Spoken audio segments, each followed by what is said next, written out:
What's up, y'all? This your girl Brittany from She Abundantly at sheabundantly.com. And I've been through a couple of relationships and just living life where I've learned this and picked this up, that it really is a privilege to know you, to be in relationship with you in any capacity. You know, like, it's a privilege to know me, to be in relationship with me in any capacity. And it's like, a lot of times we don't think of ourselves in that high esteem, because we get into relationships with people, whether it be mother, daughter, brother, sister, friend, and we just treat them so casually because we're so used to them being there. And oftentimes we get into this mindset or habit of, even expecting things, not realizing that it's a blessing to have it, that at any moment it could be taken away, or this relationship can be, in some way ended. People die, people move away, things of that nature. Don't take advantage of those relationships. I'm telling myself this. You don't have to have them in your life. And this is what I mean by privilege. Like, God allowed us to enjoy each other's company. Like, you're going to go through life and you're going to meet different people with different levels of maturity. Maybe one person loves much more better than you've ever experienced before. Maybe this person knows a lot of business, or maybe this person they're kind of like experts in certain areas, and so, like, you get the opportunity to be a part of their lives. You get the opportunity to glean from them, and you never take that for granted. And here's the thing, you never expect or feel like I'm supposed to be in your life, like, and force your way into their lives. Does that make sense? Because when you start to think like, you owe me, that's what I'm trying to say. Like, you owe me. You supposed to be telling me this stuff, or you supposed to be in my life in this way, or this amount of years. Says who? Like, that's when we start to think like we get prideful or selfish, or all that stuff, because they don't owe you nothing. I don't owe you nothing. The person sitting next to you, nobody owes you anything, but it is a privilege. It's a blessing to be able to have what they're given, or to be able to glean from it. And so I just really wanted to say that and encourage somebody who may be feeling so heartbroken, or feeling like, well, they left me, or they're supposed to do this and do that. My sister, like, of course, we've been sisters my whole life. You know what I'm saying? Like, the things that she's done for me in my entire life has been nothing short of a blessing, a miracle. And I'm so grateful for everything that she's done. I always tell her when she died, I'm gonna cry at her funeral. And then she gonna say, well, you may die first, whatever. But because she older than me. But I'm so grateful, because it's a blessing to have. And a lot of times I'll take that for granted, or I'll get upset.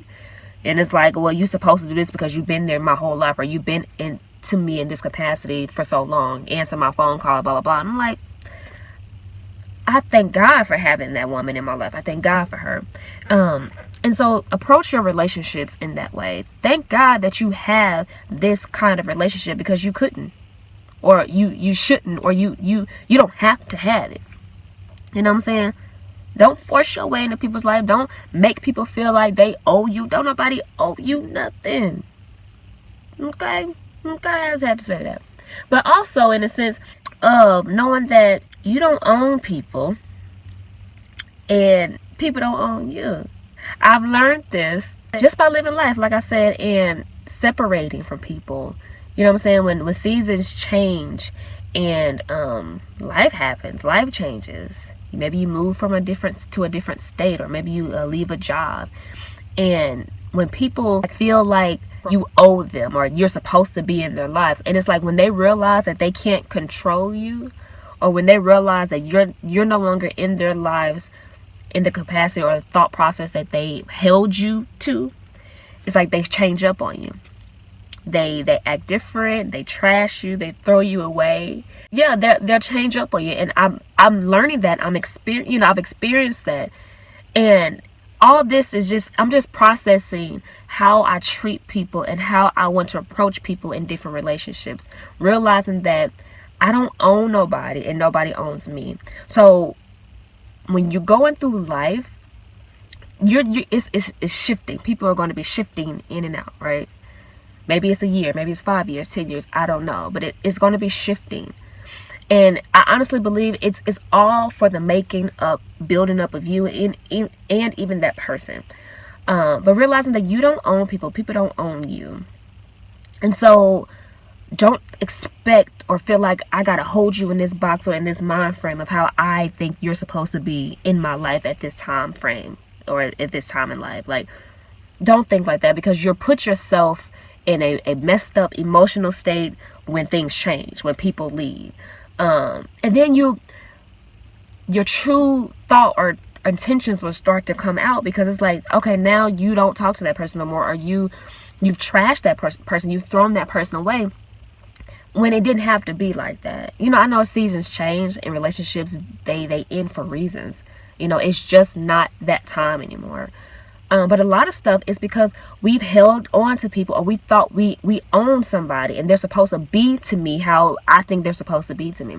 And so it's like you're not even able, or you don't even have the door open to give yourself to them, maybe for wisdom, guidance, or just friendship. You know what I'm saying? Or just companionship in different stages of life, because you think, well, shoot, if you're not in my life in this capacity anymore, then I don't want you. You know what I'm saying? That's control. You're trying to control people, and you don't own people. You don't own people. And this is something that I've learned, just a tidbit, just encouragement for those who may be, you know, put in leadership or put in a place of a mentorship.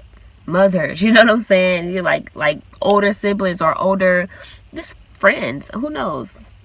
Like, thank God. Let's allow God to just use that relationship how he's going to use it. And if that person is sent off to go to the next phase of life, let them go. Like, you are called to deposit whatever it is you're supposed to deposit in their life, and your desire should be, you want to see them thrive, you want to see them flourish, you want to see them go and do and be everything that they're created to be and do. And just because it's not happening in your life, in your atmosphere, like, doesn't mean that something's wrong with you, or you're less than, or you're lacking because they're no longer in your space. You know what I'm saying? You learn to look at people differently, meaning they're not yours. Learn to know that people are not yours, and it helps you live your life much easier, because you're like, God is going to be shifting people out of your life. God is going to shift you out of people's lives, in and out, you know. So the bottom line of all of this, I'm rambling here, you don't own people. People don't own you. And it is a privilege to be in relationship with people. Give what you're called to give, and pray for them, and be grateful and thankful, and be happy and joyful of the journey that they're traveling. And if later in life, maybe you are cross paths, maybe there's a phone call to be had, instead of being bitter, instead of holding grudges, you're excited to see them. You're excited to hear from them and to hear of the good things that they're experiencing.